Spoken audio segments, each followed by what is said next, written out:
The phone doesn't do this justice, but oh boy, I wish you guys can see and smell what I see and smell.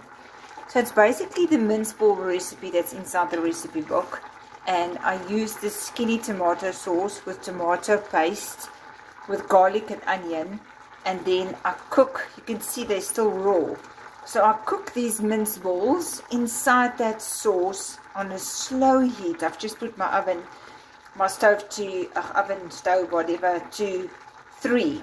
So I'm going to let this set a bit, and then I'm going to turn them around, and then I'm going to slowly cook them in this tomato sauce, which I am going to serve with some no-calorie noodles. So yeah, I'll put a picture on the group later on. How amazing is this? Yum, yum, yum!